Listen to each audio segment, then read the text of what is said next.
Hi, this is Sherry Veronica. What's happened to Sean Combs, also known as Diddy, it's to be expected. For this not to happen, you have to create a Peter Pan kind of situation with your younger partner. You have to make sure that they never grow up. You have to make sure that there's some sort of arrested development. They have to remain childlike. You have to almost have someone who's uneducated and have no need for education.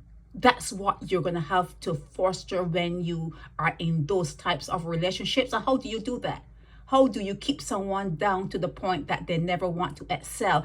Anytime you have these large age gaps in relationships, the younger person at one point or another is going to grow up. And if the younger person is a female, when she starts to have children, for some reason the brain starts to click in and you start to recognize things you never really looked at before, and you start to think differently. Having a child awakens some sort of maturity and a spirit within females.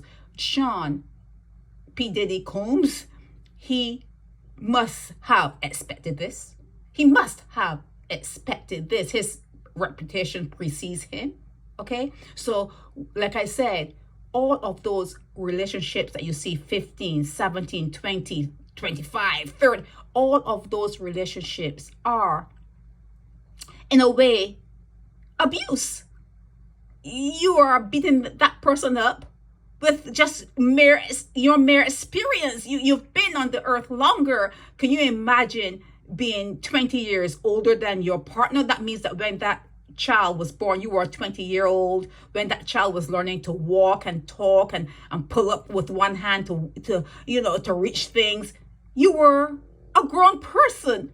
And then for that person to reach 18, is that what you're waiting for? You're waiting for them to get to age, and then you pluck them out of whatever group you pluck them out of. You have got to hope and pray that that person is Peter Pan. You have to hope that, and it's not going to work.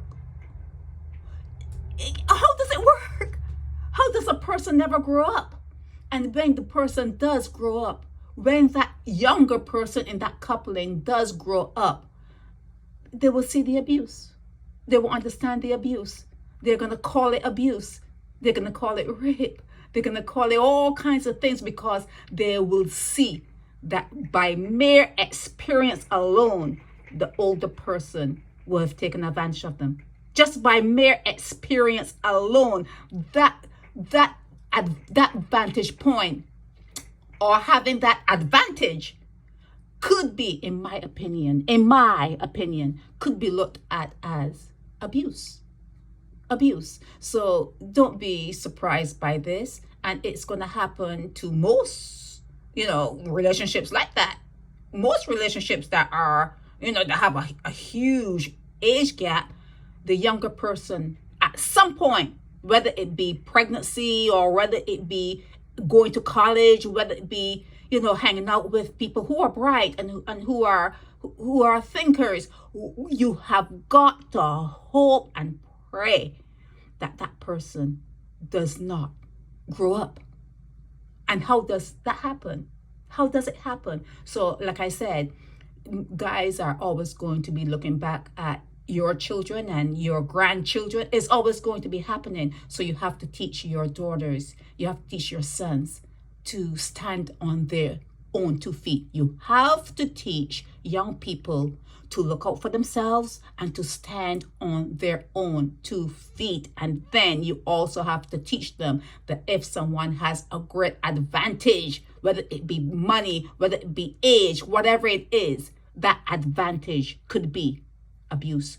If you try to play in the same playing field, that advantage could look after a while as abuse.